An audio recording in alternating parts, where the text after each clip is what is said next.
Hello friends, வணக்கம். Welcome to happy homemakers kitchen. எல்லாரும் நல்லா இருக்கீங்களா? இன்னைக்கு கேபேஜ் கேப்சிகம் ரைஸ் எப்படி செய்யறதுன்னு பார்ப்போம் வாங்க. ஒரு கடாயில் ஒரு டேபிள் ஸ்பூன் அளவுக்கு எண்ணெய் எடுத்துக்கோங்க. இதில் ஒரு சிட்டிகை அளவுக்கு கடுகு சேர்த்துக்கோங்க. 2 டீஸ்பூன் அளவுக்கு உளுத்தம் பருப்பும் 1 டீஸ்பூன் அளவுக்கு கடலை பருப்பு, 1 டேபிள் ஸ்பூன் அளவுக்கு தனியா விதைகள், ஒரு சிட்டிகை அளவுக்கு சீரகம், உங்கள் கார அளவுக்கு ஏற்றபடி சிகப்பு மிளகாய் 6லேருந்து 7 சேர்த்துக்கலாம். சேர்த்து நல்லா இந்த பருப்பெல்லாம் பொன்னிறமாகிற வரைக்கும் வறுத்துக்கலாம்.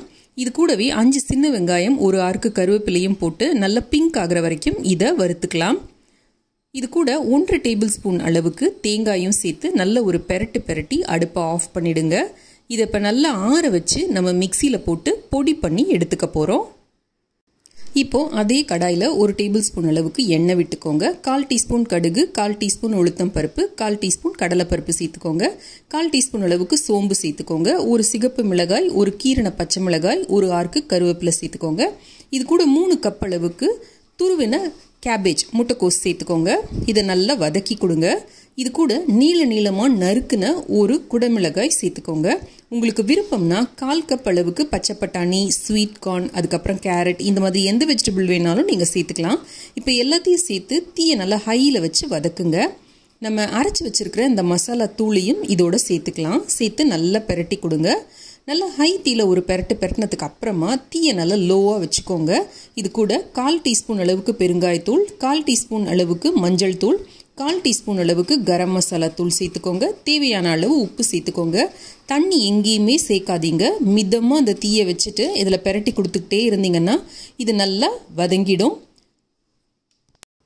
இந்த காய்கறிகள் ரொம்ப வேகாமல் கொஞ்சம் நறுக்குன்னு இருந்ததுன்னா சாதத்தில் சாப்பிட்றப்ப ரொம்ப டேஸ்ட்டாக இருக்கும். இப்போ எல்லாத்தையும் சேர்த்து நல்லா மிக்ஸ் பண்ணிக்கோங்க. 3 கப் அளவுக்கு சாதத்தை வடித்து கொஞ்சம் ஆற வச்சு ரெடியாக எடுத்து வச்சுக்கோங்க. அதை இதோட கலந்துக்கோங்க. இது கூடவே 2 டேபிள் ஸ்பூன் அளவுக்கு நெய் விட்டுக்கோங்க. நெய் இதுக்கு ஒரு நல்ல ஃப்ளேவர் கொடுக்கும். எல்லாத்தையும் சேர்த்து நல்லா மிக்ஸ் பண்ணிக்கோங்க. பொறுமையாக அந்த சாதம் உடையாதபடிக்கு மிக்ஸ் பண்ணிக்கோங்க. அடுப்பு ஆனில் இருக்கணும்ன்ட்டு அவசியம் இல்லை, ஆஃப் பண்ணிடலாம். இதுக்கு இப்போது ஒரு அரை மூடி எலுமிச்சம்பழத்தை பிழிஞ்சு விடுங்க. அதில் கூடவே ஒரு சிட்டிகை அளவுக்கு சர்க்கரை சேர்த்திங்கன்னா, சர்க்கரை இல்லை வெல்லம் கூட சேர்த்துக்கலாம், சேர்த்திங்கன்னா நம்மளோட சுவையான கேபேஜ் கேப்சிகம் ரைஸ் தயார்.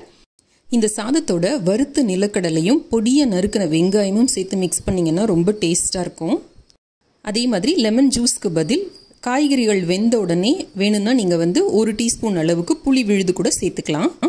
எந்த காய்கறிகள் வேணாலும் வச்சு இதே மாதிரி செய்யலாம். நீங்கள் எதில் வச்சு செஞ்சாலும் இது ரொம்ப டேஸ்ட்டாக இருக்கும். அதே மாதிரி ஊற வச்சு வேக வச்சு சுண்டல் எந்த வெரைட்டியானாலும் வச்சு இந்த மாதிரி செஞ்சு சாதத்தோடு கலந்தீங்கன்னா அவ்வளவு டேஸ்ட்டாக இருக்கும்.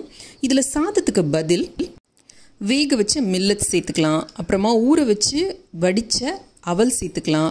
ரைஸ் சேமியா சேர்த்துக்கலாம், இல்லை சேமியா சேர்த்துக்கலாம். எது வேணாலும் சேர்த்து நீங்கள் கலக்கலாம். அவ்வளவு டேஸ்ட்டாக இருக்கும்.